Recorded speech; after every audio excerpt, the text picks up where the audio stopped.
Hello and welcome to Story X Story, the podcast by Maya Mada that dives deep into stories across pop culture, brings you closer to the people who make them, plus gives you advice on creating your own. It's a Story Club live stream special episode, and I am your co-host, Nigel. I am Tazzy, content creator and co-host. And every so often, I actually can't remember the last time we did one of these, but every so often we'll get together and do a live stream and we call it Story Club. So the idea is to dive deep into some kind of story, so either a comic or manga or video game story or anime, as we're doing today. And over the live stream, we break down things like the narrative, world building, characters and themes as well. And we invite guests to join us. So it's pretty much the podcast live. So you can subscribe to Story X Story wherever you get your podcast from, including Apple Podcasts, Spotify, YouTube as well. You can also send us your feedback and questions in several ways. If you're joining us live, you can do it right here, right now. But you can also jump in the Studio 77 Discord. You can email us, studio77@mayamada.com, or you can throw your thoughts at us on social media. So we are at mayamada.com on Blue Sky, at mayamada on Twitter, mayamada TV on Instagram and TikTok, at Life of a W Gamer on Instagram and TikTok, and at Tazzy on everything else. You can also check out mayamada.com to discover more about the brand, including our universe of characters, manga stories, creative events, community activities, and other shows that you can get involved with. Actually, you know what? Just realised. No, it's all right. Go on. So I just interrupted you for no reason, but I changed the notes, just a background for people watching. I changed the notes. So I'm just realising something I could have done better. It's fine. We'll sort that out next time. Yeah, you sure? Yeah, it's fine. We're going to transition. Tazzy's going to say something. We believe anyone can play and make games and everyone can win. The Do I Look Like a Gamer is our yearly campaign all about showcasing that very fact. We're capturing the diversity that already exists in gaming to inspire the next generation of talent. Whether you're just discovering games or you've been playing for years, get involved and help push for more inclusive games culture. So we're currently preparing for our campaign 40 photo shoot happening in March across Liverpool and London. This is the 5th year of Do I Look Like a Gamer, where we photograph 40 players and makers to showcase the incredible diversity in gaming. So if you'd like to take part in this year's campaign or know someone who would be a perfect set fit, you can head to looklikeagamer.com to register your interest. We're aiming to reach 200 photos total across all of our campaigns, and we need your help to get there. You can let us know if you want to be featured or nominate someone else for the campaign. And the website for that is looklikeagamer.com, or you can email us hello@looklikeagamer.com. Right. We've got a lot to cover tonight, so we're going to jump straight in to meet our guests for today's story.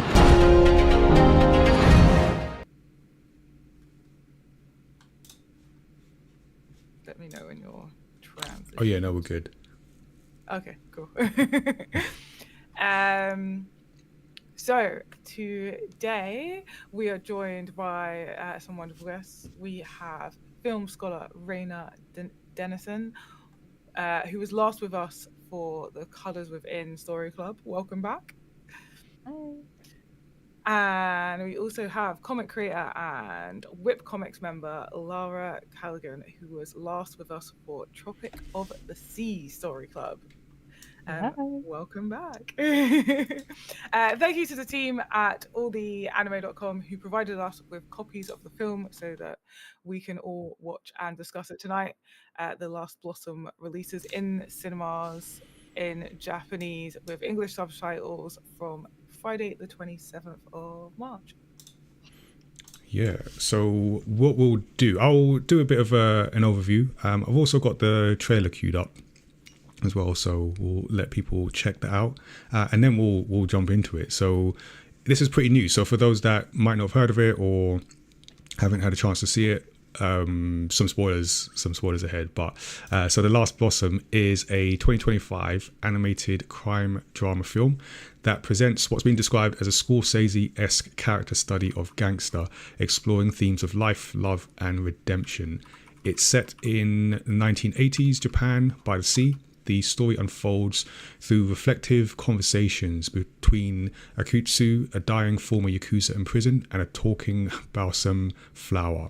The protagonist, Akutsu, looks back on his life from his solitary cell, unraveling the mysteries of the people he encountered and the decisions he has made. And when confronted by the need for a huge sum of money in 1987, he joins his sworn brother Tutsumi in an attempt to rob their own organization's safe of 300 million yen. I'll give people a moment to do a currency conversion on that.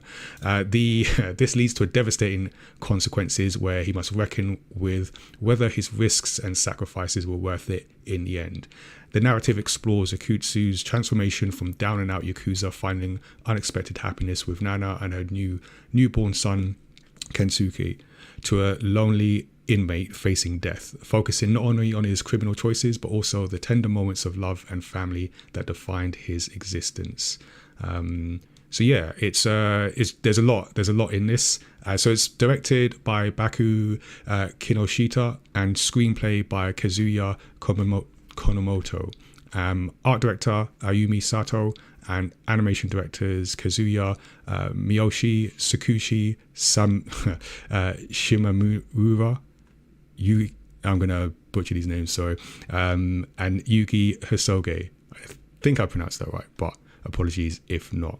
So spoiler alert, this is pretty much all spoiler territory as well. So if you've watched the film and you're fine with that, or if you haven't and you're fine with that, consider that your warning. Like I said, we will get to all the details of it. I'll play the trailer on it, which I'm just realizing our guests won't be able to see, but it's about a minute, so bear with us, and then everyone on stream can check this out.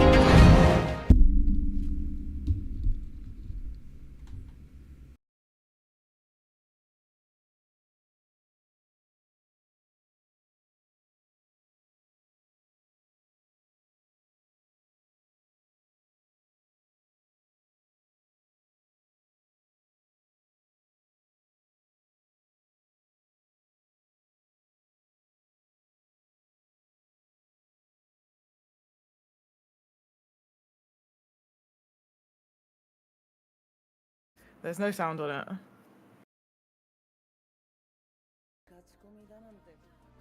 何を祈ったの？大逆転できますようにだ。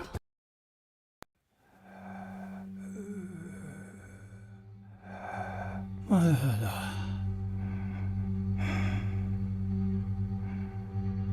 ろくでもない一生だったな。なんで今頃聞こえるようになったんだ。生まれたてか死にかけには聞こえるんだろう。お前たちが来た日のことよーく覚えてるぜ。あんたはなんで私といてくれるんだい？賑やかな方がいいだろう。とにかくこれからは土地の奪い合いだ。未だに出入りだ勝ち込みだなんて。何を祈ったの？大逆転できますようにだ。いつまで言ってんだか。一緒にいたかった。それを伝えたことあるか？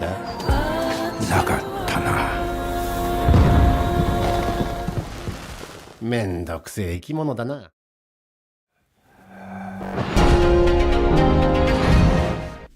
Cool. So you might have noticed that was all in Japanese. That's how new the film is. It doesn't even have a English translation. So it was all subtitled viewing. But before we get into all the gory details, let's start with people's first impressions of this. And we'll start with our guests. So Rayna, do you want to kick us off? What were your initial impressions after watching this piece? Oh, I did absolutely love this film. It's contemplative. Pacing of it is really tight and perfect. I think we spent a lot of time on making a really great set of character studies where often you've got your main character, Akutsu, talking to one other person, which gives you lovely character development as the film goes on. But at the same time, it's a Yakuza film, so it's jumping back and forward from quite calm and contemplative moments to quite fast-paced action where a lot happens very quickly. And there's a lot of, the director talks about doing this on purpose and how he likes to play with pacing and likes to think about how you can surprise an audience by jump cutting to new unexpected ideas. And I think that really shows here, really plays well, and reminds me a lot of the films, kind of 1990s, early 2000s Japanese Yakuza movies by Takeshi Kitano, who I know is another major influence of Kinoshita's.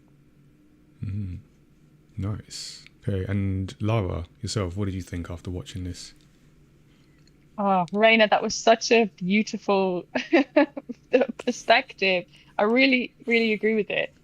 So I did make some notes.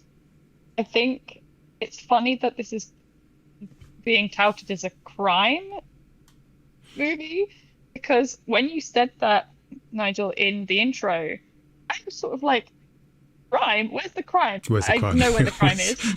But I think it's the pacing.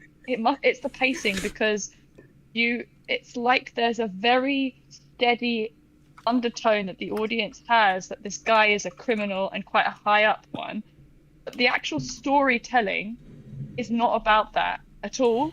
So only towards the end do you kind of realize you're put into this position where you're realizing there's actually elements of violence that he's very, very familiar with. And then of course he's not afraid to go to jail. He's very open, kind of, that's his, he's always knows that was always the risk. So it's this really amazing kind of like crime. But it's actually, the main note I had here is that it's about the lengths we go to for the people we love and how love conquers greed. That was my main takeaway from it. Yeah, cool, nice. Tazzy, how about yourself? What did you think about this? Yeah, I totally get where Lara's coming from with where was the crime? Because when you're watching it, I was promised crime. You can kind of forget that it's actually about like some seriously like high level crime happening in it, but it's not really. I feel like it's not about that. So that's just kind of the thing, the vehicle of what the actual plot is, which is like this beautiful relationship. I think he spent way too long not realizing that he was Yakuza. Oh, right? you spent too long. It took me way too long. I was too involved with the plant. We'll come back to that. But like, I didn't. It took me maybe seconds too long, and then I was like, no, okay, he's Yakuza as well. Because I think it's so nice and gentle that my mind didn't connect the two. He's too nice. He's so wholesome as well. Like he's just. He must have been raised well. He is quite wholesome, even though they like right up say it like right in the beginning. But I didn't believe it. Easy to forget. I didn't believe it. No, I totally get that. Yeah, but I loved it so much. It was so beautiful. It was so like poetic as well. And I love the fact that it's like a talking flower. Like this is like hardcore Yakuza and a talking flower. Like it's just so like beautiful is the just like I think the key word for me, because it's like the emotions are beautiful, the softness, the like just the journey. I really enjoyed it. I want to watch it again. Yeah, no, I definitely agree. I thought it was really good. It's quite, I'm going to use the word challenging in a way, and I feel there's I feel like I'm going to build a growing list of anime that I feel men should watch, essentially. And this Tokyo Revengers is on that list, or particularly that one for boys. But it's because because quite a deconstruction of what is seen to be a hard man, because he's in the Yakuza. I've never gone for the entrance exam in the Yakuza, but I assume you have to do some stuff. They don't just let anyone in. But then what we see is quite a like reflective and just different kind of character than you'd expect, even from his visual appearance. Our protagonist, he just is full of contrast and contradictions. But in the end, I feel like you said, Tazzy, I think Tazzy said it is like quite poetic in that way, and really by the end just like left me thinking like, oh, okay.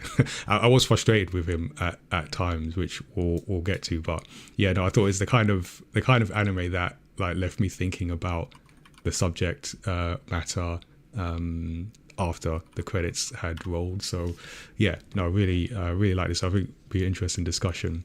I feel all our discussions are interesting, but this will be interesting for another reason, because this character is so fascinating. And just looking at the credits, so I mentioned the director Kinoshita and writer Konomoto, who are responsible for the crime noir series Odd Taxi. I don't know if I know Tazzy's seen it. Has anyone else seen that? I haven't seen it, but I've seen it around. It's intriguing, but I haven't actually watched it. Yeah. Highly recommend it. It's really good. I haven't watched the film yet, but the series is. Oh, there's a film. Yeah, I think it's like a sequel to the. To the series. Okay. All right. Another one to add. I don't know if Rayna, if you've seen the series or the film. No, I haven't. No. Oh, okay, it's very good. So, I mean, like Tazzy, then as the other person who's seen this, does that click for you in any way, or is that a surprise? I had no idea, but being told it, I can make some connection there on like how, like the pacing.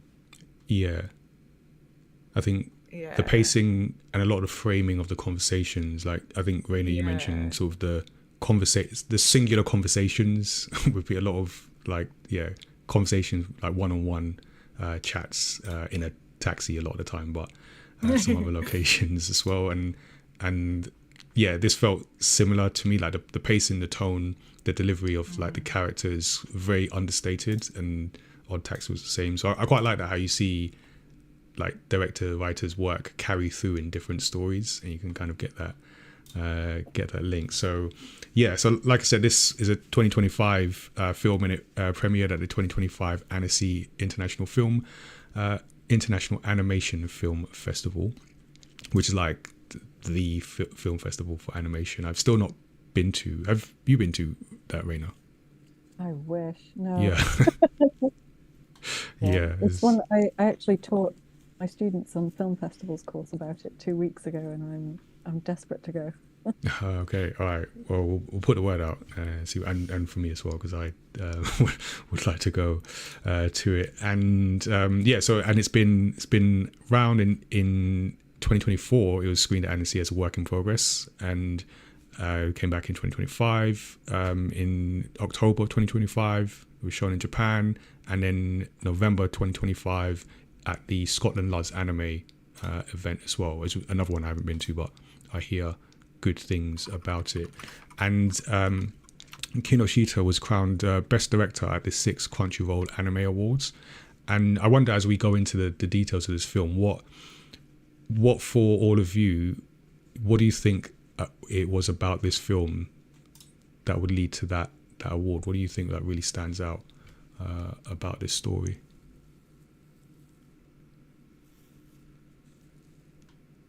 Or might stand out? Well, I'm not sure about the award. I need to read up a bit more about this award. There's definitely a few things that stood out to me. When I was making my notes, I made notes about the art style. Obviously, I'm always looking, and the music.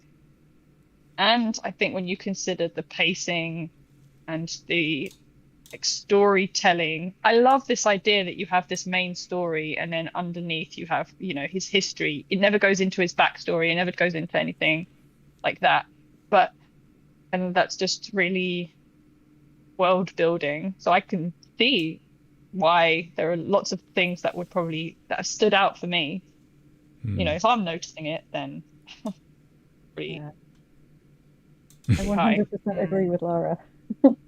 And for me, one of the things I love in anime is when anime kind of does a little peeling back of the curtain of production and lets you see the production on screen. So there's a really lovely moment towards the beginning of the film where Nana, the woman that Akutsu lives with, picks up what I thought initially was a photograph, a black and white photograph, and it's actually a drawing he's done of the garden. And the precision of it, it looks so much like, you know, some of the sketches you see for behind the scenes anime production. And then he's walking around and mapping the area because he says he has like grid pattern in his brain. And all of that feels like it's coming from you know, the heart of the animation team itself. Like this is how they see the world, this is how they imagine the world when they're thinking about it. Like I just love an animation that is in touch with its own production process like that. It's just great. I love that. That really stood out to me. I hadn't thought of that actually. I think as well, it's like the level of detail and like just how the pieces all unfold, which again I feel like that's another like, now I'm like making the connection with Odd Taxi, because Odd Taxi does that very well as well, like lays out all the pieces that you have no idea are pieces until they start to fit together. That's probably yeah, even that moment where she holds up what I also thought was a photo, and it just like fit perfectly as well. And again, it just kind of, I guess, speaks to the precision of the character and the grid map in his brain, but also the film itself, which is quite precise and really good at laying down bits like what's the phrase, breadcrumbs, and then connecting them later on. There are so many in here. I mentioned Takeshi Kitano a minute ago. So the whole sequence with fireworks right at the beginning, and this being a Yakuza story, really had me, like I was in. One of Takeshi Kitano's films from 1997 is called Hanabi, which means fireworks. So the second it was a Yakuza movie and the fireworks were going off, I was like, oh, he knows his Japanese cinema. This is an homage. That's that cool. was such a lovely moment. Did you say you were in? I was I was sold. I was completely on board. I thought you meant you were in, as in credits. Oh no! I think I was on board from that. I think it was interesting just talking about that drawing in the scene. Is there not a scene afterwards, or several afterwards, where they're talking to the younger Yakuza? One of them is talking about how they went to university. And there's a comment about how nobody who goes to university needs to join the Yakuza. But there's I really felt that there was an undertone of like, I don't know, they're not good enough or something. You know, that comment. Well, again, it just layered on top the character. I thought that painting is also this other element that we're seeing. We're being told he's Yakuza, so there's this mind play of like he's a criminal, but then we're getting all of these like other elements of him. That's what we're shown. We're told one thing, but we're shown other things. Another, yeah, for sure. Yeah, a lot of definitely, where contrasts with what our expectations are, and then what the character that we're seeing. Do you mean the two? Because the two like really young, and one was quite I don't know what the word is. The rugby player. Yeah. Yeah. When in my first year of university, we had a rugby player in our dorm. He was calmer than that one. So, but yeah. So I mean, the character in the anime was calmer. Just to clarify that, than the real person. Yeah, yeah. So like we mentioned it about the crime, because this is a crime drama with minimal crime, and the framing and like the lens that was shown. So the way this film starts, for those that haven't yet seen it or need a reminder, is that you start with the protagonist in his old age, and presumably because he says he's dying from the beginning, right? Yeah, he says and he's just that's it. He's alone in the cell, and then we get the balsam flower just starts talking. So that's how we're introduced, and then we go into essentially flashbacks. So we're seeing most of this film through flashbacks, which I quite like, and it's actually reminding me a bit of other things, but also the Against All Odds story, which is a framing I got from one of the Steve Jobs films, which had the story told through flashbacks. So the present day was like very minimal story time, and then most of it was in flashbacks, and it's similar here. So I quite like it. So it gives a chance to sort of apply for a character to get introspective and apply different contexts to things that have happened, and then therefore the audience gets to look at, like you said, Lara, this is who we've been presented with, but then we're going to see it like different versions, and even different versions to begin with, and then different versions as we move through the flashbacks.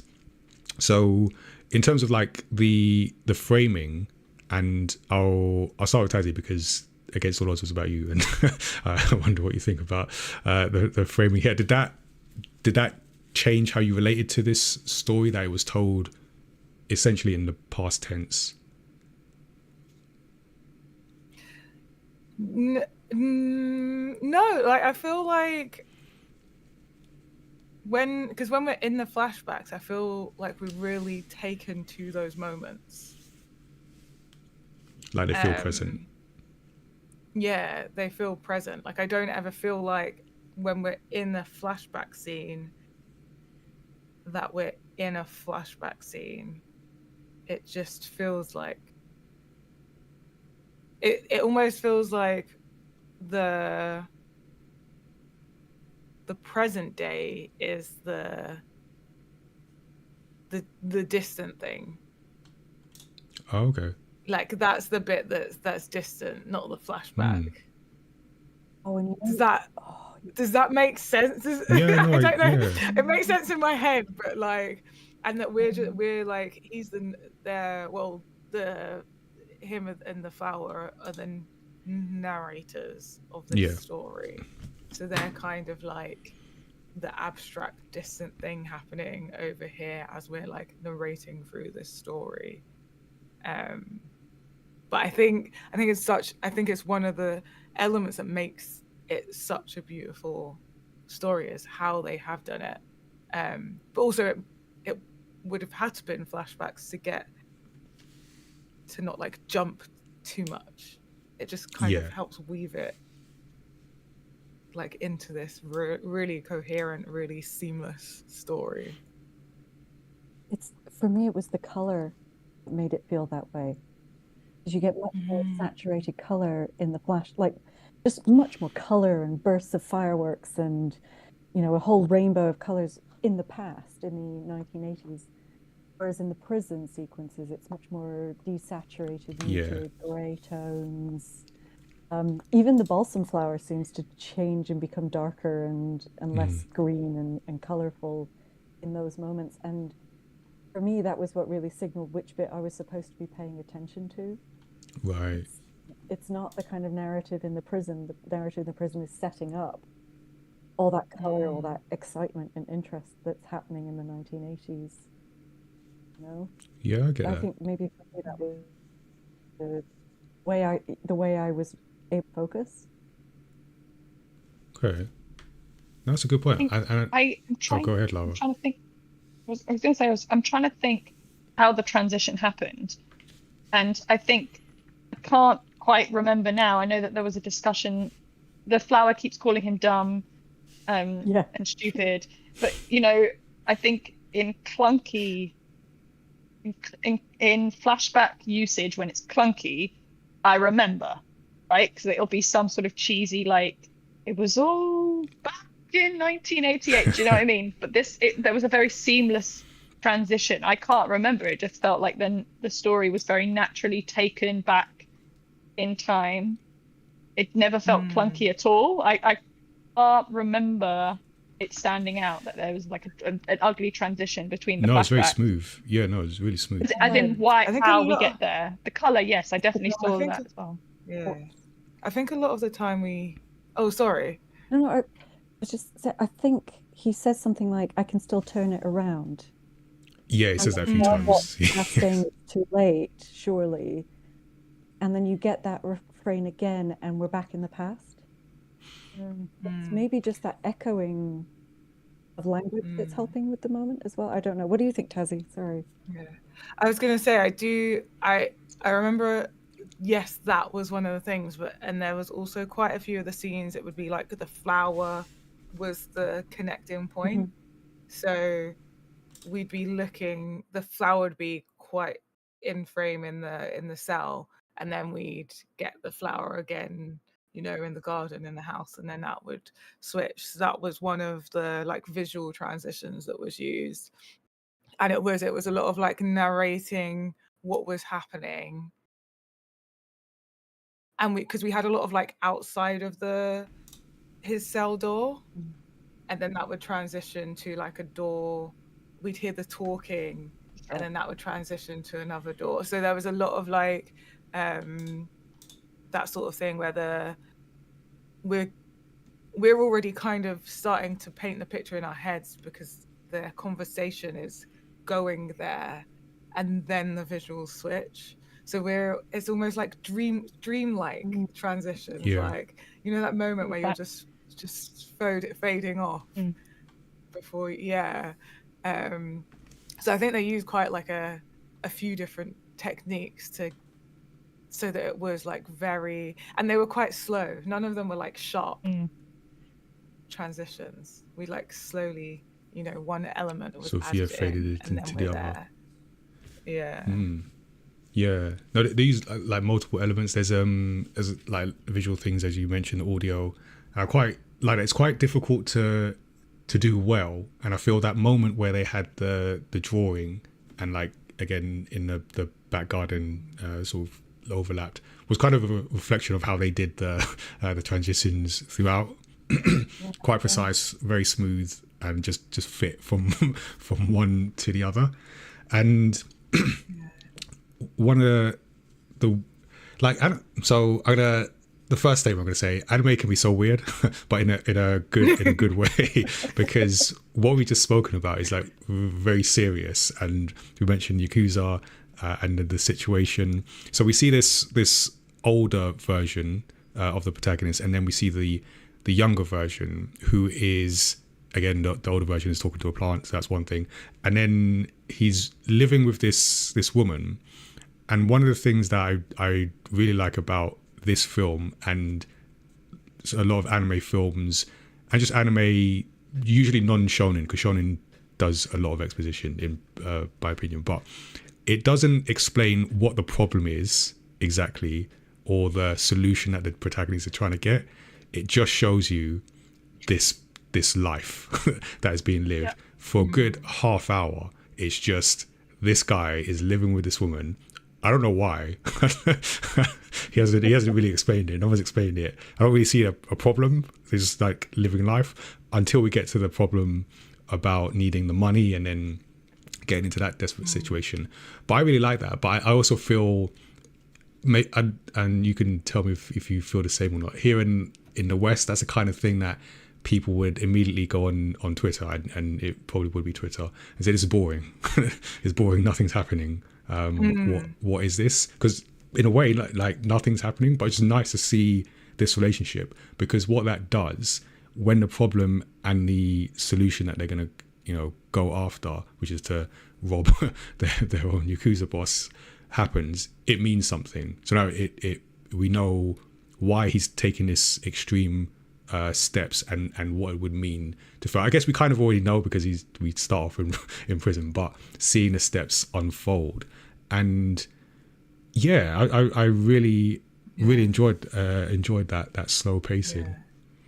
I think the flower helps there though, right? In what way? Like a tying it together narrative, or it's almost like a voice of the audience, because there's a little bit like he keeps calling Akutsu stupid and saying, you know, why did you do that? Why didn't you tell her you loved her? Yeah. Why didn't you like? So it almost becomes the voice of the audience in these moments because we're thinking the same thing at the same time as the flower says it. So that internal, almost like somewhere between an audience commentary on Twitter as you're doing like or something where you're watching along, and at the same time his own inner conscience and reflections on his own life maybe. So there's something really interesting there. And the fact that the flower says, I could always talk, you can only hear me when you are first born and when you're about to die. Dying, and the flower becoming this eternal part, even though it dies and comes back every year, the plant itself being an eternal part of that God and that household and his life, his whole life, and the lives that have come before and will come after, is very, I think that's where a lot of both the comedy and the poetics of the film come from. Yeah. No, I see it. And I think the flower allows for the exposition, because I'd say, and I bring this up in different episodes, like exposition in itself is not a bad thing. It's a necessary thing for your audience to understand what's going on. It's the execution of it, how you do it, where done badly, that's where you get like the info dump. Like characters don't talk like this. Just giving information that if it's between two characters, like both of them know, so they won't need to say it so plainly like this, because if you both know, like if we know each other's names, we don't need to say, oh, your name is da da da da. So that's the so badly done, and it's just about how you do it. So here we've got this, just I saw the phrase magical realism, because it's not like that doesn't happen. We don't get talking flowers, and in a way you just accept it. It's just part of, I mean, they explain it like you mentioned, Rayna, in terms of tying it into the themes and everything, but it's still weird. It's a talking flower. It's not a normal thing, but then it provides that gateway for the filmmakers to go, yeah, this is what's happening, and also tie it to audience reactions as well. So I appreciate the way it was done here. There are also still quite a few unanswered questions. So I wrote down, I mean, so I believe throughout the entire film, she refers to him, she doesn't refer to his first name. She calls him like Mr. And I don't think she ever, I think the other characters refer to his first name, which I can't remember now. Yeah, and I don't think she does. Maybe I missed it. No, you're right. In fact, I just realized I've been doing that. I've been calling him by his last name. I have questions about their relationship, because look, were they sleeping together? Because he also, let's get to it. I've written his nightlife. So he spends a lot of money on nightlife, which I am going to assume is a kind of lady of the evening or something. So like, were they together? Are they sleeping in separate beds with the kid in between? They don't have any specific romance vibe. So is it unrequited? And of course the twist at the end, right? They do. They have a lot of romance though. So this is what I really enjoyed about this film, is that it has a lot of, it doesn't have like outright exposition, but it has a lot of like hints and clues and like little suggestions that are for the audience to fill in for themselves.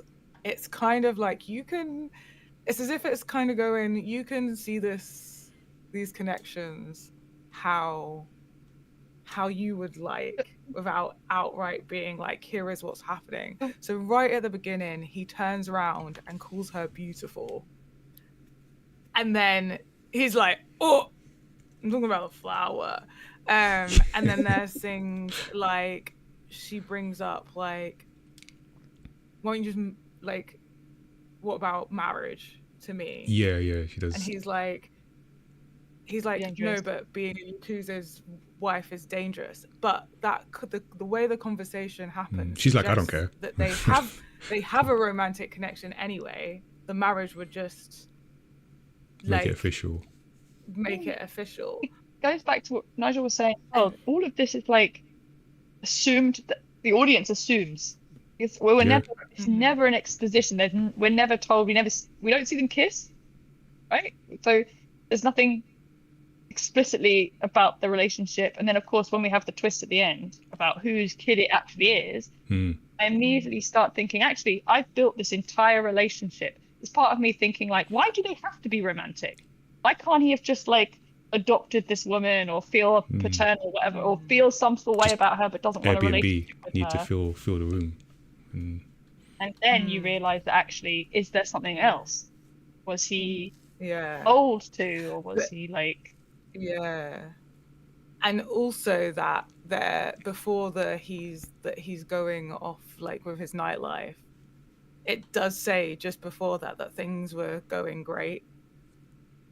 So it does allude a lot to the fact that they are romantically connected, that they are in an intimate relationship together. It alludes to it a lot, but I think, like, to me, I was like, it's just that we don't need to be explicitly told, because we're not stupid. I feel like this, but she's not using his first name. But that's also like quite from I don't know, because I don't know any culturally Yakuza in real life. Yeah. But from a lot of things that I've watched that are Yakuza about Yakuza, that is pretty normal for a love interest, a romantic interest, to call a higher, like, they're high up Yakuza.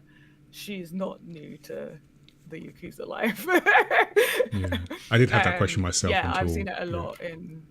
But again, I don't know any Yakuza in real life. That's just from watching a lot of anime.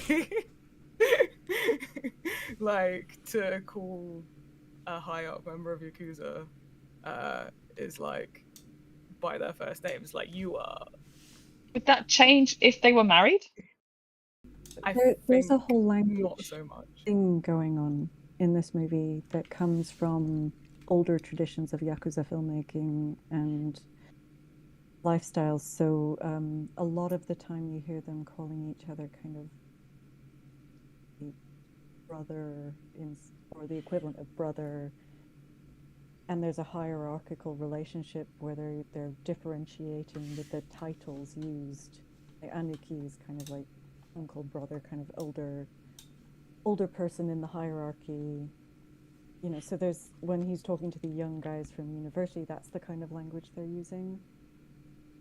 Calling him Akutsu-san is formal, but if they were like a super close married couple, she'd probably call him Anata, which is just you. So, you know, the use of Akutsu-san is maybe slightly formal, but it's not. It doesn't mean that they're not in a romantic relationship, but it might indicate that they're not married, and that is something the film comes back to time and time again, right? Yeah. But the language is really interesting because it's partly borrowed from that older tradition of filmmaking as it's undercutting that tradition's norms in certain ways, so it's really interesting. Really interesting. Yeah, that's really interesting. Minoru is a fascinating character because he is so chivalrous in so many ways.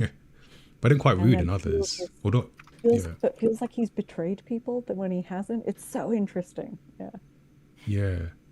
Fascinating character. And, you know, we talked about the lens that is on this film where we don't see many crimes committed. And I feel like we've collectively answered this question already, but does it change the way you view him? Because he seems nice enough until you think about the context of who he is, and especially when you see other people in Yakuza around him, you're reminded, this is the world he's in. But we don't see, like, there could have been a different lens on this where we see him go and do the task that he has to do, and we have a different view. I don't get a different view of him, just because I feel like he's Yakuza by circumstance, like very heavily Yakuza by circumstance. Like, none of this, like, he feels like very dutiful, if that's a word, dutiful. Yeah, dutiful. This was just the hand that he got dealt in life, and he is, you know, he's on the less, like, evil criminal end of the spectrum. It doesn't seem very ambitious, right? Like, it's a job to him. It doesn't feel like he's trying to cause harm. It's very much like he's trying to survive. Like, I feel like even the way he sees the like even the way he treats the lower ranking Yakuza, like he's very like nurturing and kind, and even the suggestion of murder, he's like, we don't have to kill him, like that's going a bit far. Like he seems like that's a very like last resort action. Like his he wants to be as close to an upstanding citizen as a Yakuza can get. I think that's a great point. And think about what we don't see. We never see the tattoos. There's never any of that. The only way we know he's a gangster is he has a scar on his face. scar, that's his the only defining feature. way, right? Yeah, it's good shorthand. A scar. A scar says you've been through some stuff. You've been through some stuff. I also noted that this really stood out to me, that in the car after they've murdered a guy. Yeah. I only noticed then that he is wearing quite a loud paisley purple tie, and it really stood out. So it has to have been purposeful, because again, they're in a car, they're having a conversation. It's quite an intense conversation as well. And I was just, it almost sort of took me out, because I was thinking, why did the animators make quite a bold choice in that moment to have a purple paisley, quite detailed tie? And I think it speaks to keeping the character in an otherwise very violent scene. Because like you said, Nigel, you could have easily have done the same scene where he suddenly becomes Yakuza 101, and a heavy, and he doesn't. He's got this like, he always feels reluctant, ridiculous tie on. I had to note it because I thought, like, that's, I don't know, it's an interesting choice. And does it soften him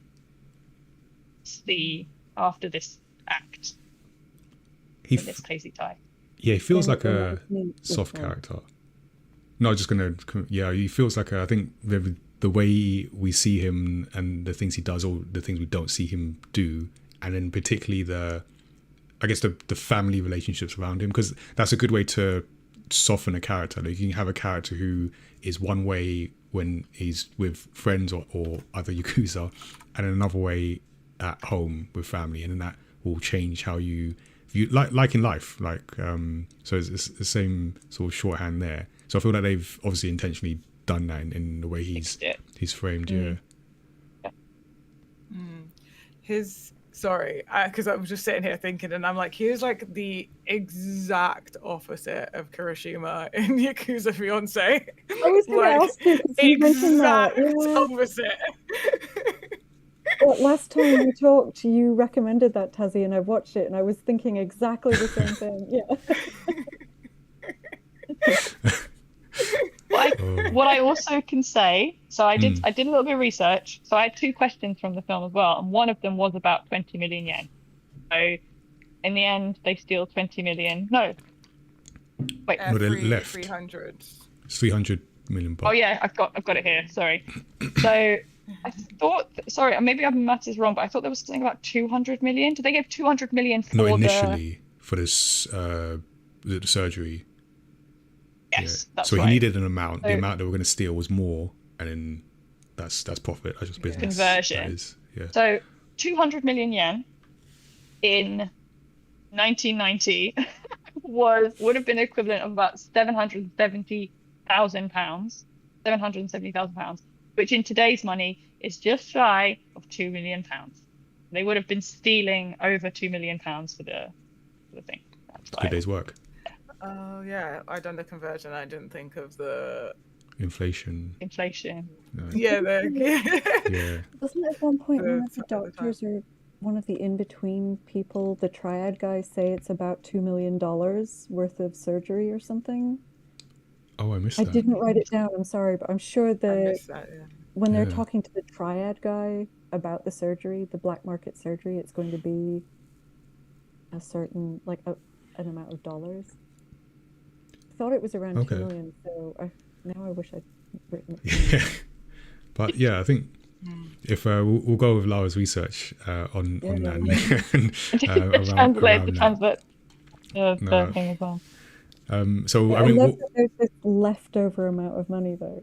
Yeah. That's what everybody goes crazy about afterwards. Yeah. Oh yeah, 70 million. I'll do it now. Okay. Neo Spice in the chat says 1.3 million yen. Oh, ignore that. Forget that. Get back to us on that. So I done the current conversion, which would be different depending on the strength of the yen and the pound at the time. So you got to get into a whole like geopolitical considerations. So who were Japan at war with, and what was the price of oil? So with the character Minoru, who I'm gonna try and use the first name because I just defaulted to his last name. So this whole film is like essentially like peeling back the layers of him, and like I said at the beginning, like deconstructing the idea of like masculinity in the context of like love, family love, and I guess work in a sense. So and again to the exposition thing, so we see him living with Nana and a son. Don't know why. Don't know. We get a better idea later on, but initially just cool. All right, going with this. And he is just like a very, I think the word I've seen used is like stoic. I think there's a perception of like what it means to be stoic or shy. Certainly reserved about expressing his feelings. And again, the flower helps with this because Rayna, you mentioned there are moments where the flower is expressing what, I don't know how you all felt, but where it's kind of just like, just say it, just say something, and just you're being stupid. And each scene, or at least like as we move through the stages of his life, we see like a different version of the character, and essentially, or at least from my impression, it's ultimately saying what there's a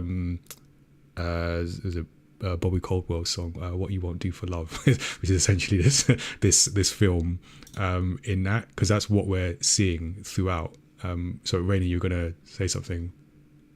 Oh, the music! You're absolutely right. The Benny King song "Stand by Me." And that was one of my favorite moments. So good, yeah. I mean, I don't know if you want to say any more about that, but the music is so great. Yeah. No, I was making reference to another song. I know. You reminded me. Yeah, but then the music. So, and I think it was the last film, the last Story Club, where we made the same point I'm about to make now, which is a Japanese language film set in Japan, but using a globally recognized song. Because as soon as the first couple beats, I immediately filled the rest in, so I knew what they were doing. And I think I was like singing along with them. Exactly, right? So, and I remember from the previous one, it was done intentionally to be recognizable. So I like that because we know what the song is, we know what the song means, and also the way they did it, because what was it? She was. Like a microwave or an oven? That was it, the microwave. She was like, do that again. Microwave. And he was ripping the tape off the box. So it's very domestic. And again, sort of points to their relationship about, at least at that stage, in terms of because it's quite playful, right? They're making a song, and also very domestic in terms of, the microwave, the boxes. So I felt that said a lot. Like that's how you do exposition, because that said a lot in that moment about their relationship. Still leaving room for interpretation, but it says a lot. So I feel the way that was done, and again, you get a different sense of his character from that moment. I think as well, like going back to the what is masculinity, what is being a man. There's a point where, and then it all made even more sense later on when we find out the truth about the son. But when what's his name? His friend. What's his name? Yeah. Satsumi's like, Satsumi.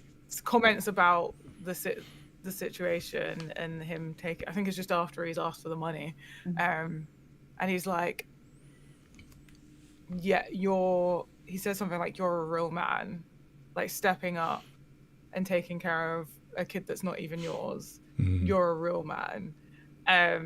And then, like, once we find out the truth, oh my god, my brain was just like pinging back to that, because it was like, oh,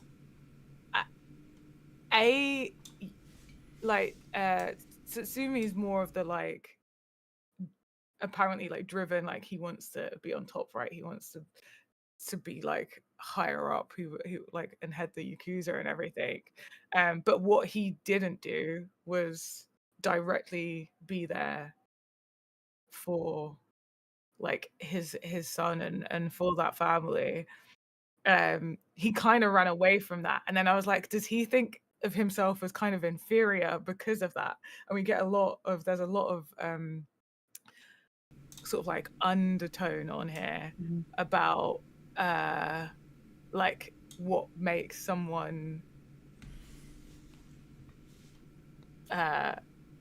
like have a quality, you know. There's a lot of like stuff about people not being good enough in this, and I feel like maybe like he doesn't feel good enough, and that was kind of like a comment on that. And that even though Akutsu is more, he's a lot softer, he doesn't seem like he wants much, doesn't seem like he's going for much, but actually he's done something that someone else has found a lot harder, and he does stuff that other people aren't capable of. Anyway, yeah. Yeah, and just building on that, it's almost like with Akutsu Minoru, you have this character who is doing what is expected on every level. Being chivalrous, doing what his brothers in the gang want him to do, to supporting his brothers in the gang. As we meet him, he's lying low, and then later on, he's raising up the university student and his friend, and bringing them into the gang. But he treats them with kindness and respect, and loyalty in a way that we see Tsutsumi as almost his mirror image not doing. And so they almost end up like polar opposites, despite being in the same Yakuza gang and supposedly being brothers. They are almost complete opposites. Opposites, right? yeah, for sure. Yeah. I've just been reminded of oh my god, what's the name of the show?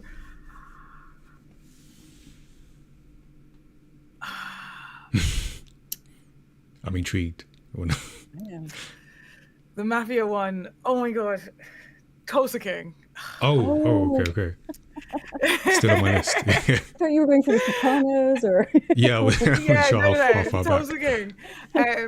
So I'm just reminded of that because we, you know, it's similar context here of someone being really, again, like some former gangster member being really loyal, doing what they should for their respective gang, and then in the end being messed over, and then doing something that goes against everything that they've been so far. I just tells that, but then he turns it around, and in this case, it is giving that money, making sure that they get that money. Yeah, you're right. There's such a history of gangster movies and TV shows doing this stuff, like setting up a good, honorable, chivalrous character who then either becomes corrupted or who is then set off against another similar character. I mean, things like, The Departed's fun for thinking about this, that kind of, who's really evil? Is it the cops or the gangsters? Yeah. All of those kinds of parallels. I think this is so well done though, because it's also, he's such a muted, quiet central character that we almost don't notice the chaos around him at some points. It is about his domestic life so much. And it sort of works for him and against him, because in his job, it's like, it pits him as the good, quote unquote good, because I guess it was still Yakuza, but the good person, the good qualities, good characteristics, as a person, as a man, and then at home is like frustrating because you're too quiet. He's still cold. Yeah. He's still cut off. Yeah. Yeah. So it's interesting that. And I also like talking about the chaos around him.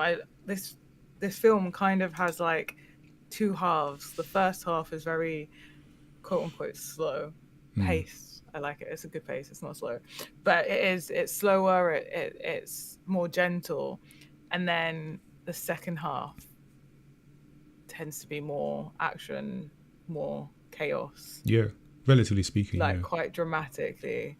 It speeds up in a sense because as things unfold. Then we get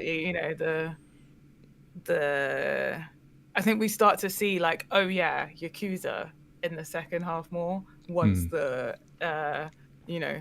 crime has been committed, the money's been stolen, because we even see them ripping up the house and like all these quite, you start to see more violent moments, more aggressive moments. That was in the present day when he's older. He's like, tear up this house. He's just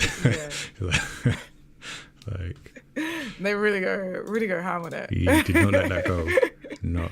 He's like, I've forgotten. I don't care how long ago that was. And actually, speaking of Tatsumi, he is a fascinating character. So we talked about the contrast between him and Minoru, and how just opposites and just not positive qualities. I will say though, I aspire to have the kind of audacity that has him commit the crime, shoot the person, and then just casually ask the other guy, you're gonna go to jail you're gonna go to prison for this, right? It's like, but with the same energy as your boss asking you on a Friday afternoon to finish this report. it's just you're gonna take this, right? While also knowing that man that's your looking up your child. Son, your motherfucker. Sorry. Yeah, exactly. It's like this is not a good person. Like that is some level. It's just they're not even 100 yards from the crime scene.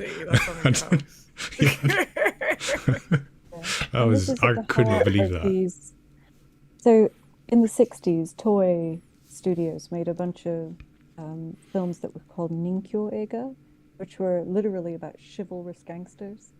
And there's always a tow rag like me as the bad guy in these movies. And you see them sometimes in the Nikatsu action films. Things like the Nagaremono, the Wandering Man films, the Branded to Kills. Like, there's always someone who's just awful, but who makes the central Yakuza character look like a hero, despite the fact that they're doing collection money and, in on the robbery or whatever it might be. I love this about this film, though, because it kind of expects you to forgive everything that's happening around, everything that that Akutsu Minoru is doing, because he's doing it for really good reasons. He's not greedy, and he's not jealous, and he's not grasping. But Tatsumi is not just his brother, he's also his senior in the gang. So that Friday afternoon, you should take responsibility for my cock-up thing is entirely within this genre. It's what happens sometimes. So it's really interesting. It felt very much like the way he took it was like, if I have to do that, then that's what I have to do.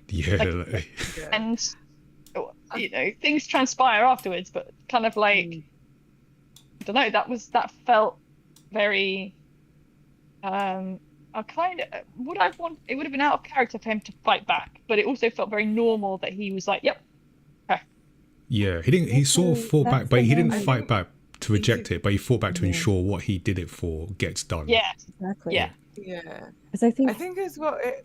Sorry. Sorry. I just want to say, I think it sounds like he was kind of offended of how he asked. Yes. Like, it was like you didn't have to.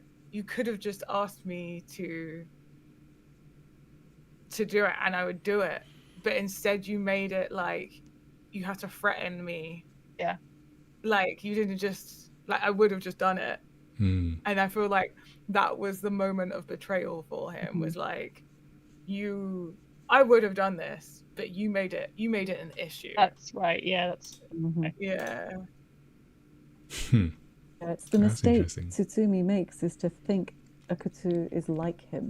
Yeah, that just literally just popped into my head. Yeah, it's there's a I try to not make this political, but there are certain people who talk about people and they think I'm trying to figure out how to explain. They think they I actually don't know how to explain this, but basically they think everyone's like them. So they speak as if everyone's like them, and everyone's not like them. And this is why like he takes offense. So they assume things of people because they think, oh, I would screw you over here, so I'm going to speak to you in that way. But he's not that character. But sure. Yeah, and even so, that moment, that's quite a tense, just crazy moment, but it all adds to that, like I say, peeling back the layers and showing essentially his love for his not wife and not child. So like everything as adds up over and over again. Yeah. So we're all like leading up to that, and again, so we're seeing the actions, we're hearing the flower sort of spell it out a bit more for us, and to also give context for those that might not have seen it, is that the reason why he's even going on this adventure of stealing money from his own Yakuza is that his not son needs surgery and they need money for that. So it's all chivalrous. It's all for a good cause in the end. And I like the way he deals with that situation, because like I said, he's being manipulated, or at least attempted to be manipulated, even though it might be in the Yakuza manual, it's still the way it's being done, but he turns it around in a sense to ensure that, like I say, what he wants done gets done. And the other, as well as the flower, the other sort of, I guess, framing parallel analogy in this is the game that they play, which Othello, which after watching this, I tried to play online and I lost immediately. So I need to. I did not know what I was doing, so I thought I'll watch the film and get how this works. But in the film, there are at least two moments come to mind. There might be more, where Mino and his not wife Nana are playing Othello, and from what we see for the majority of it, he is losing badly. So he seems very good at it and very easily beating him. And it's only at the very end, which is just fantastic, where, because he has this thing like it can all turn around still, and he says it multiple times, and they parallel that with the game. So then by the end, when they see what, even in prison, what he has done is communicate with her to point her to the money, and that's where the pieces that have been laid down, the breadcrumbs that have been laid down, start to piece together. So him having the schematics in his mind, and everything there, and then the game where he turns it around. And I thought that was just like brilliant, the way they use that analogy of the game to tie into the themes of the film. Payoff is great. Payoff is so good. And like, I think only when I got to the end of the film do you like think back and see it all happening. We're introduced to he draws his maps, which is one of my first comments in my thing. I love drawing on your own map. You have all these breadcrumbs that lead up. But then I think the idea, I don't know, I even find like, I think part of me thought that he was going to leave the money and she'd find it. So that, and then a nice ending, the nice like little package ending. What I didn't see was how Tsumi, 30 years later, still looking for that money. Got it. Yeah. I haven't forgot about this. Tickled me. And tear this house down. Yes. The fact that she has to come back for him to think that it could be in their house. It's just so dumb. I just think like it. I almost there's part of me that almost wants to believe that Tatsumi thought the money was lost until he saw her, and then upon seeing her was like, that money is mine. Oh yeah, 30 years ago. Just and then my comment here was that I love old people beef. Yeah. Old beef. And even old women. Old beef. 30-year beef. Just like, where is my money? Well aged beef. Right. I absolutely think that he was still looking for it because maybe he was so angry about not having that money, and he does not seem like the person that would let go of something like that. Like, he's the type of person to hold a grudge. So for me, the payoff is, yes, he gets the money. That's fine, whatever. The payoff is the won over man. The won over. Like how you've got him.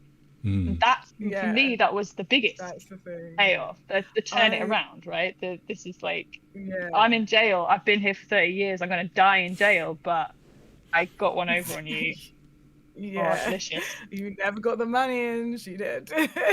And I also love that moment because we're like, it's kind of like Nana's kind of like broken free of Yakuza at that point. Like once we get the money, it's like a whole end of cycle happening there. Like I feel like it's like a break the cycle moment. And I just loved the beautiful thing of like this old mum just dragging her kid around who thinks it's just like some pointless like stupid thing. Like, what are we doing here? Because he doesn't even know that it's the money or anything until the money's there, and then it's like, oh okay. Yeah, that was kind of worth it. I did like such a cute moment. I did note down, what a way to find out your heart came from blood money. And he's not more shocked. Reaction. It's like, gotta wonder what they've been doing. Yeah. And then he says something like, I thought it was just the community came together. There's a line about how he thought it's a GoFundMe or something. But he's American. Right, is he? And I thought to myself, now if I was told that the heart surgery I had when I was a toddler, I'd have to pull the car over to process that a little bit, right? And he just keeps on driving. My guy, okay, take a moment to process that your heart came from Yakuza. Amazing. You have more questions, and he doesn't. Just doesn't follow up with any. The puzzle structure of this movie is so interesting. The flashbacks, the game, then the kind of the treasure hunt elements of it. And all of that reminds me so much of Takeshi Kitano's Fireworks film, that 1997 film that is Hanabi in Japanese, which is kind of where I think that fireworks motif comes from as well. Right. There's like layers within layers of design and thinking here. It's such a clever film. It really is.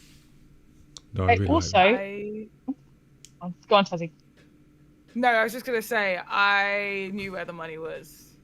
Oh, same. Like, because I knew, like, from the moment we went to that patch. That patch, I was like, video game head was like, okay, we're going back to this later. I was like, ready. I was like, when do we go? And so when he like hit, I was like, I know where the money is. Like, it was kind of like, felt like, I felt like I was getting one over. I had to double check. I had to fact check. So apparently that is true. If you peacefully sit on a bit of land, openly sit on a piece of land, you can own it within 20 years. I did check that. Okay. That also I was like, because I think I knew we'd come back to that land eventually as well. I was wondering, but then anything could happen. He left the money there. He didn't know if someone owned that land already. Someone could have come and then found their snatch up, 6 million yen or whatever it was. But what I love about that payoff is that's the only thing that Tsuki does that is legitimate and legal. It's sitting on that land. It's legal that it's his after 20 years. He doesn't steal it. He doesn't intimidate anyone for it. It's just a flaw in the law that allows him to occupy that Work the land system. and then own it. So, I I mean, think practically speaking as well, once he dies, given that would then belong to him, that land's probably worth more than the money in the bag at that point. That's a good as point. well. Of course, this is. You could okay. I was going to say the other sort of payoff, again tying it back to the themes of love, is that isn't the last shot of, is it like the map and then he's wrote a message to Nana? It's Drawing of her. the drawing of her, and it says "I love you" in the corner. That was it, yeah. But she only sees it when she holds it up to the light. Yeah. So he even gets to say the words that he could not actually say. Right so at the end. I thought that tied it all together personally. So I thought then, I guess he did it his way in a way. I'm now borrowing a Frank Sinatra line. I'm making very old musical references today, but he did it his way. It's pulling you back. Yeah, I know. But no, I like that because it's another payoff, because through the flower just saying like how dumb he is and say something, he did, and he made that expression of love. And to your point, Lara, about, I guess from a typical, especially film language, when you expect to see like two people in a relationship, there's certain like check boxes you expect to see, and we didn't see any of them basically, even to the point where he took care of a kid that's not his from his boss. So that's like the opposite of what you expect to see. So it felt odd in that sense, but that's what I was saying earlier about like the deconstruction of like him as a man and what is love, because I feel he obviously did love her, and everything he did was essentially for her, even though he didn't say it. So yeah, no, he was kind of the only one in the situation that wasn't able to admit that he loved her. Like everyone knew. Yeah.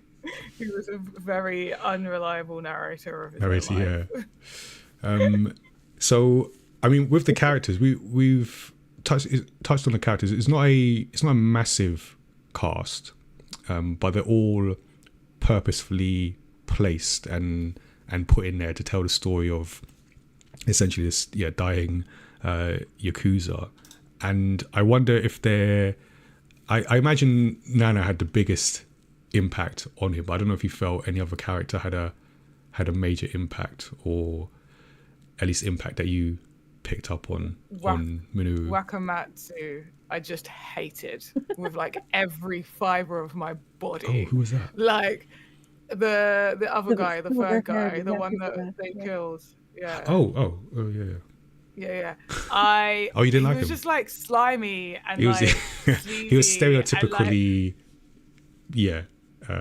he was just like, he just gave me the ick. I was like, at least like Tatsumi is just out and out this horrid guy. Like he's it's all on his sleeves. You know who he is. Like yeah, it's a bit like Wakamatsu's the neoliberal new incoming more managerial Yakuza boss. Yeah. Ugh. Yeah, I'm right there with you. Yeah, he's like millennial Yakuza, new generation. Yeah, exactly that. I was just like, no, I like this is how things work here.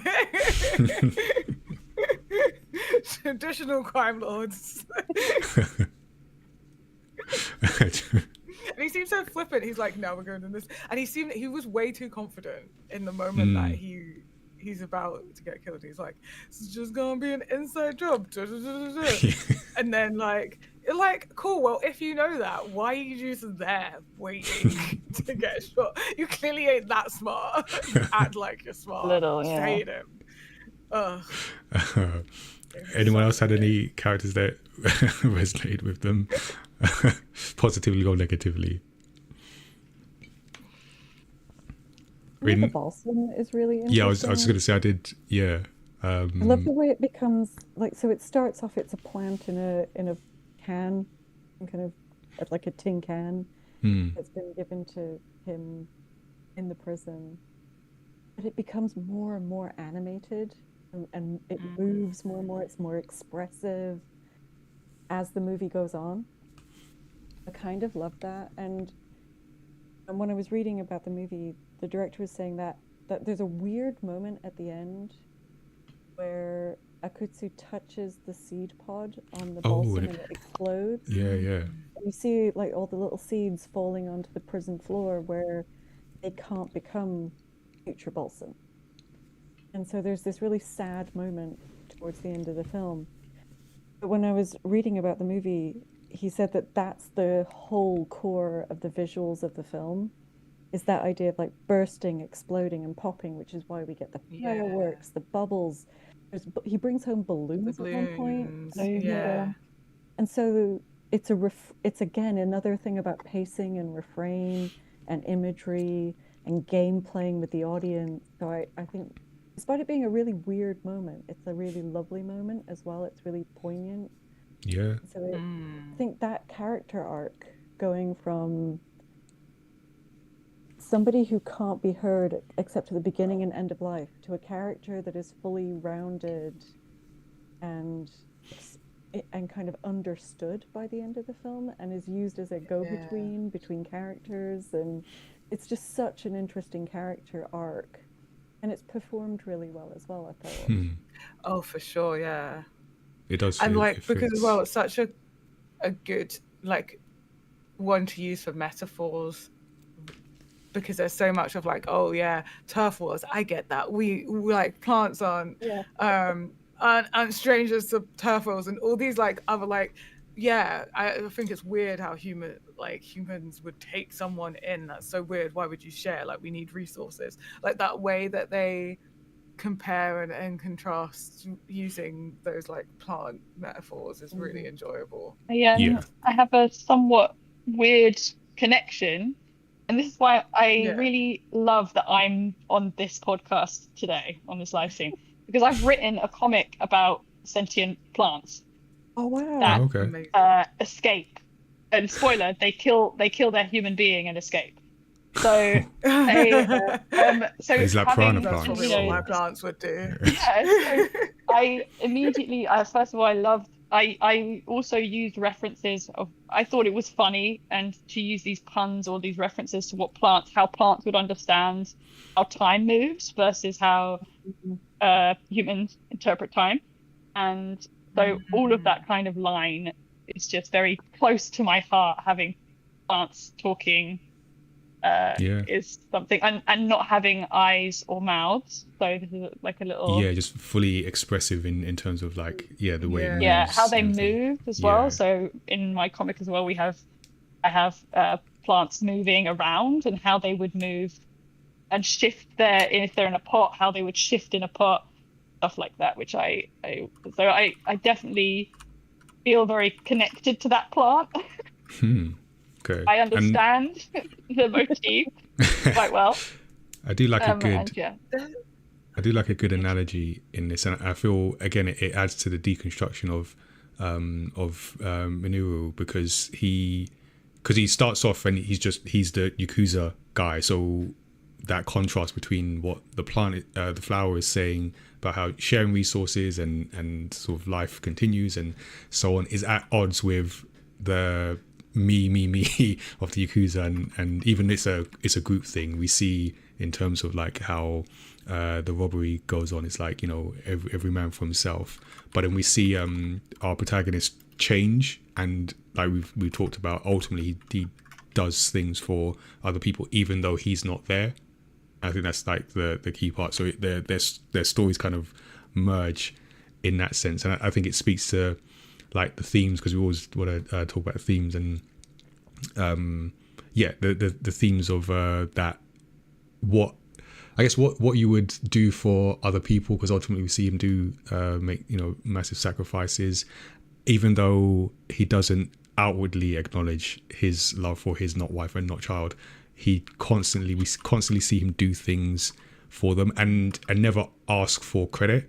And just to continue the very old references, I made a note of a quote from Marcus Aurelius' Meditations book, which he had this I mean, there's lots of great quotes in that, but he has this quote that goes, when you've done well and another has benefited by it, why like a fool do you look for the third thing on top, credit for good deed or favor in return? And the reason why that popped into my mind is that that's often held up as that whole book is held up like a stoic handbook in a sense, and this protagonist that we see is very stoic, and I feel that's what he carries out, because at no point does he ask to be recognized. He does essentially what needs to be done, and that's it.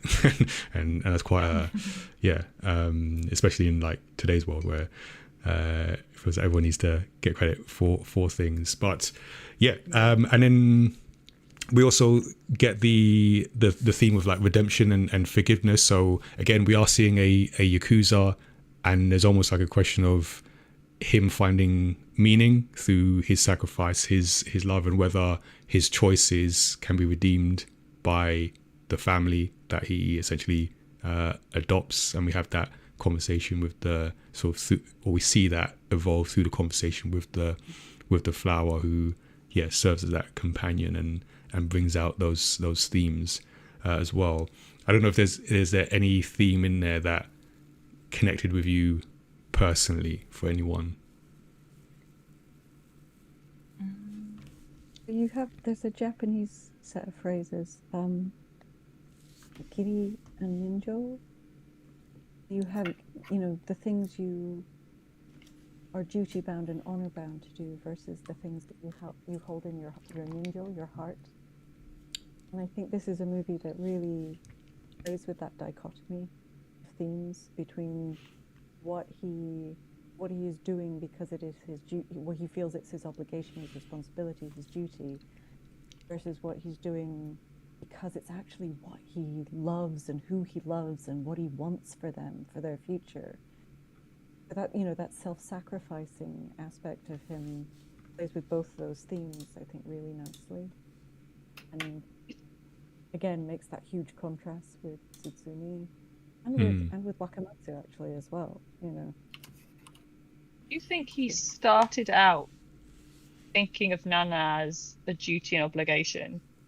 And then the I get that impression. Developed? Yeah.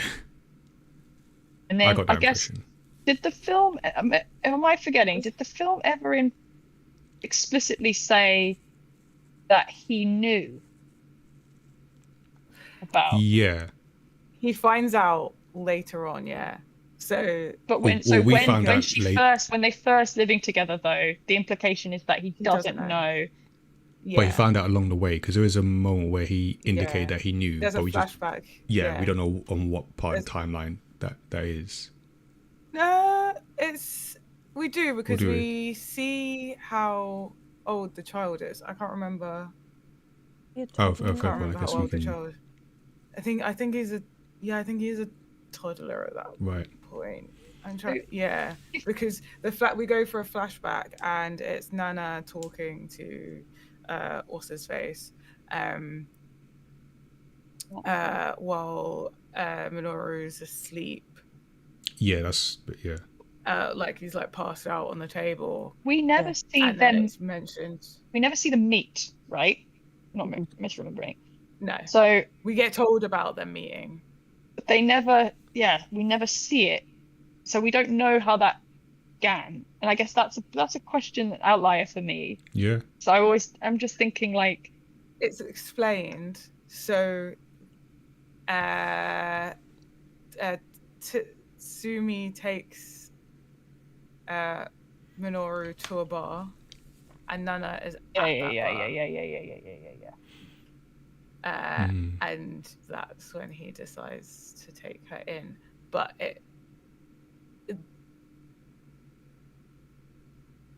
like, he doesn't say that he introduced them. She just was at the bar on that day.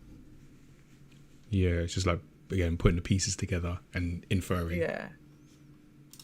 The power of understatement again. Yeah. Yeah. But it does sound like it was orchestrated by Tsutsumi. Yeah.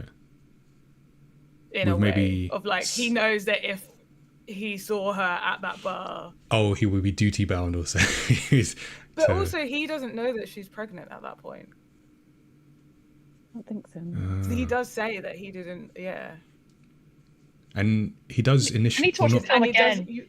I think I have Yeah, a me different too. And he does perspective. explicitly say that he fell in love with her, and it couldn't.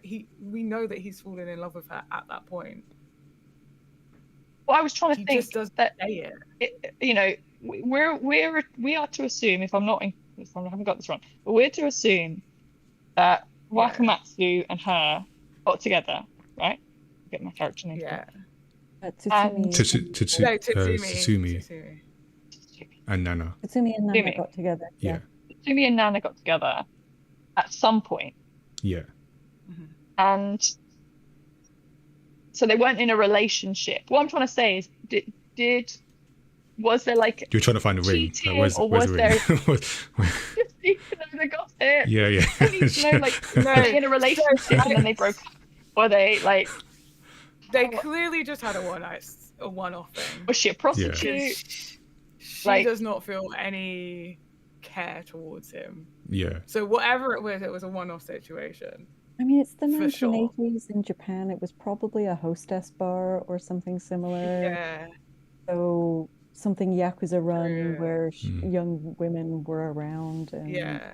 And she knew that they were all Trying. like she wasn't intimidated by the fact that she's living in a Yakuza Yeah. family. No, she's never. So she was clearly Yeah. already very much been around it enough without being completely in it. So yeah, And- it would and make at a one hostess point- bar would make sense. And at one point, But it's not cheating. yeah, at one point, Kutsu says to her, "Do you want to live somewhere better?" She says no. Right? So Yeah. Yeah, she's No, very I'm content still- where she is. she's very content. So she's got no interest in the Yakuza money or the power or anything like that. No. It's only Just interesting how Kensuke. these She just She just happened to work at she just wants what she an has. establishment. Yeah. The only time she asks for anything is when it's for Kensuke. Yeah. Yeah. And, you know, she asks what Atsuki wants, but doesn't force him into anything. Or, you know, she's a really interesting character. She's as strong as he is and as smart as he is. And again, I think that's a really lovely part of the storytelling, that she is allowed Yeah. to be the one who goes on the treasure hunt and solves the puzzles because she Yeah. loves him and understands him and knows how he thinks from a life together with him. Yeah. you know. Yeah, Oh my that's God, that's exactly such it. a Yeah, good even from her concept. side. This Yeah, is not she, a gag. This is straight up romance. I romance, don't- yeah. The most powerful scene for me. There are two. The one in the car, and then the powerful scene where she is yelling at him.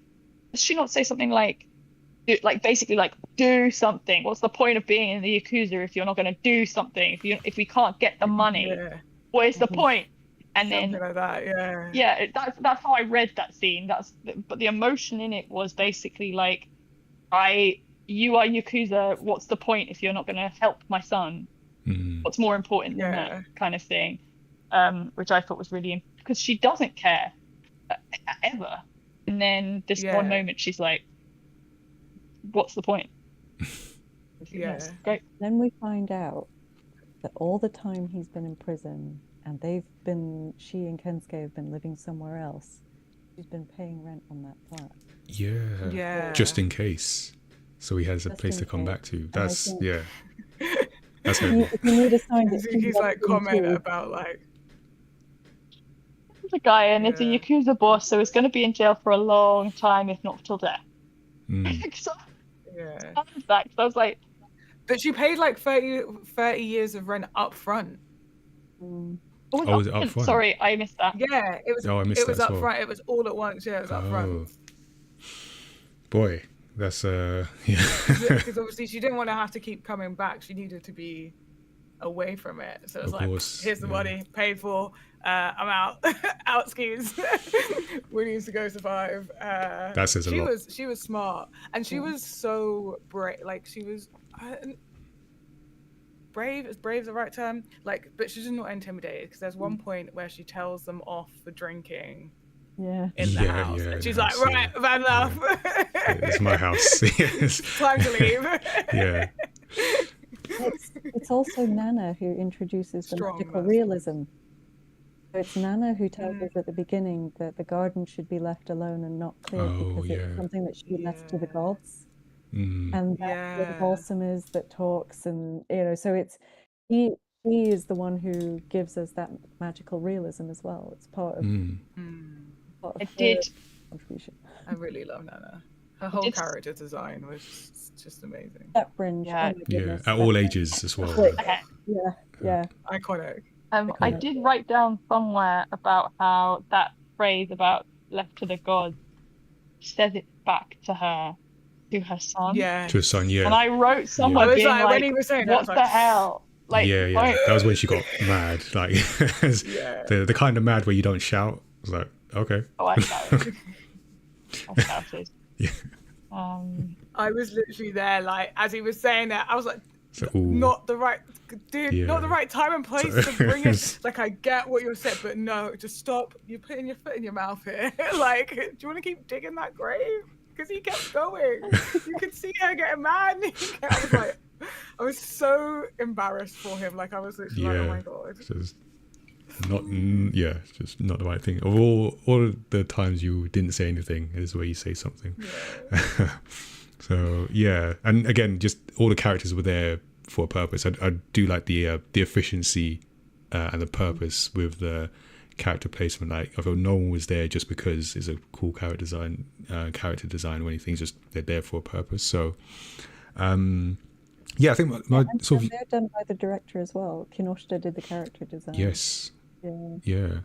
So no, it's good. And I was going to say my sort of, I think the last question I've got is like, because again, watching this, and I feel this about certain anime where this doesn't necessarily, or this might not work in the West. And one of the things that keep coming up, we had a discussion, me and Tazi, and I think it's something we're going to have a discussion on a podcast again at some point, is with the popularity of anime, and especially like Hollywood attention and wanting more of this thing that has a very defined and engaged and passionate and emotionally connected audience. Is this the kind of film that we might not see as much of? I don't know how that's going to work, because this doesn't feel like a popular film.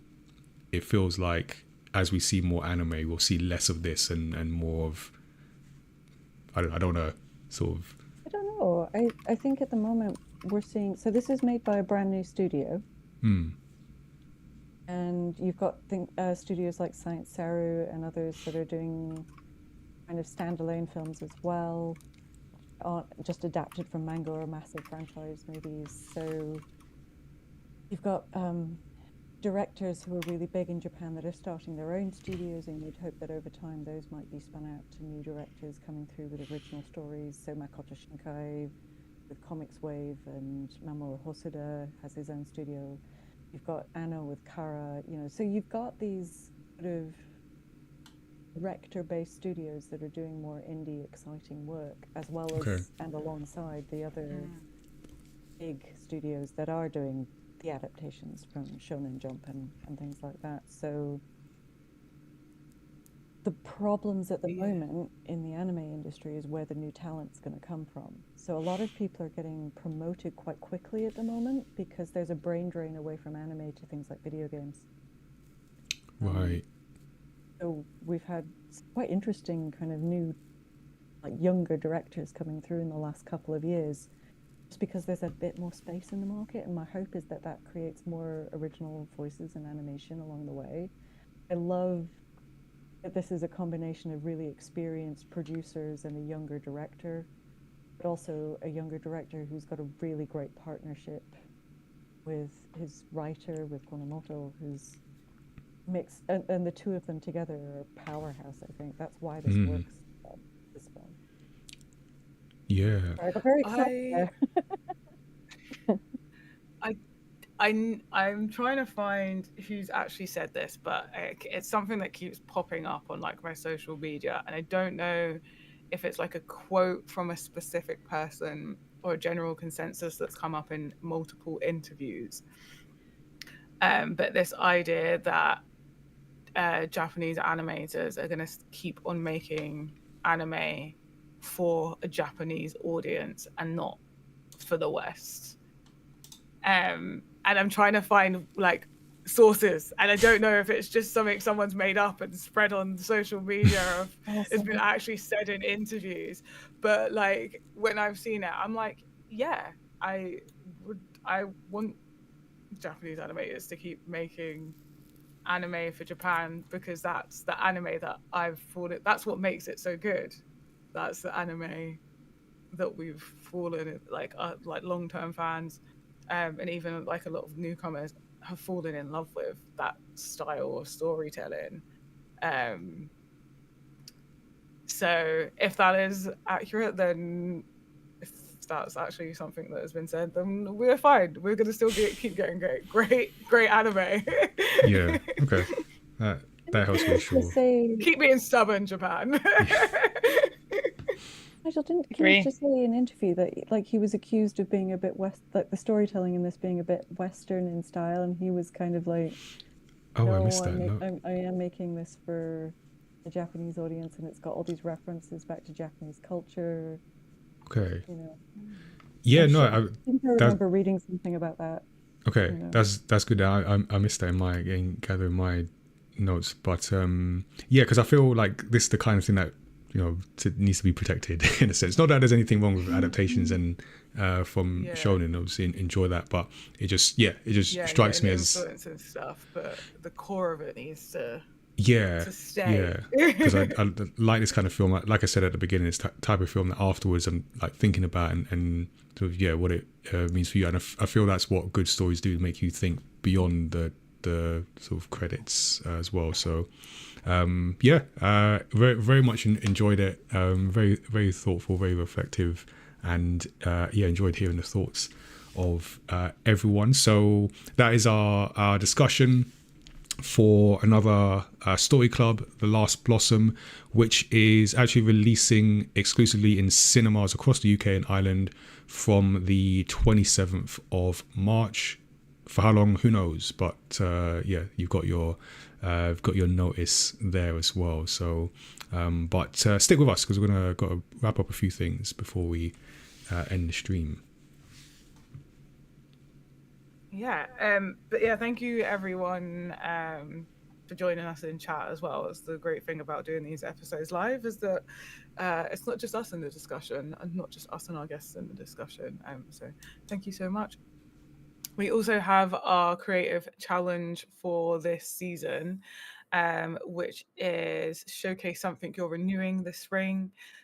So this is a new thing for this year, where we invite the community to share their journey for the spring 2026 report. The challenge is around renewal, whether it's revisiting an old project, learning a new skill, or refreshing a creative approach. We want to see it, and you can share those in the Discord.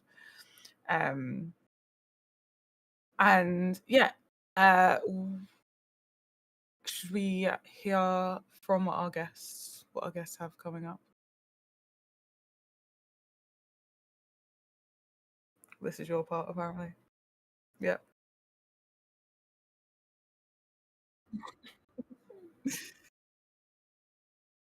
Oh, no, wait. That's a set of nothing. I'm reading the notes wrong. No. I'd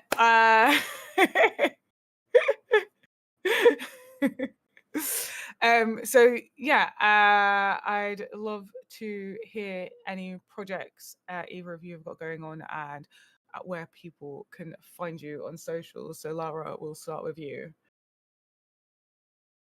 Okay. So I think that my first plug is going to be WIP Comics. So WIP_comics. We're a comics collective. We meet predominantly on Meetup online.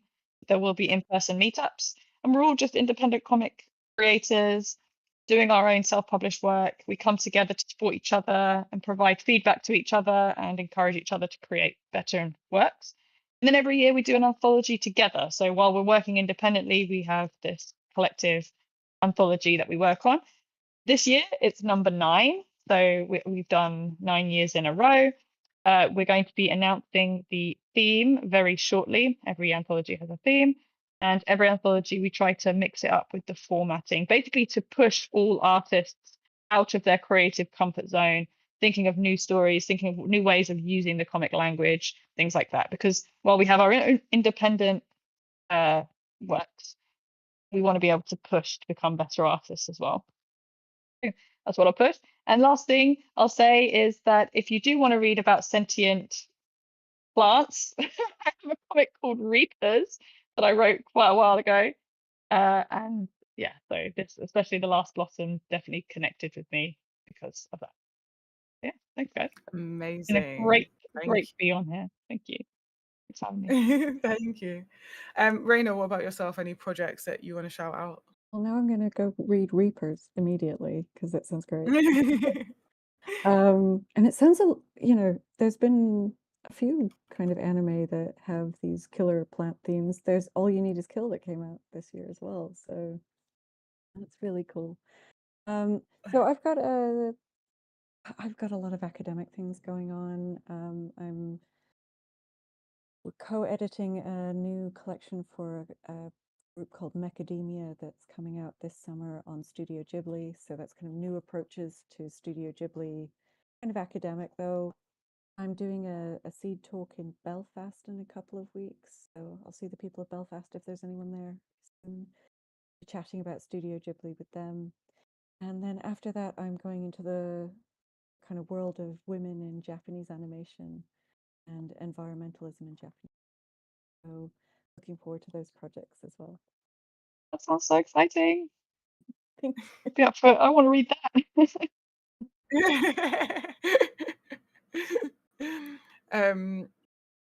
Yeah, thank you so much for sharing those with us and our audience.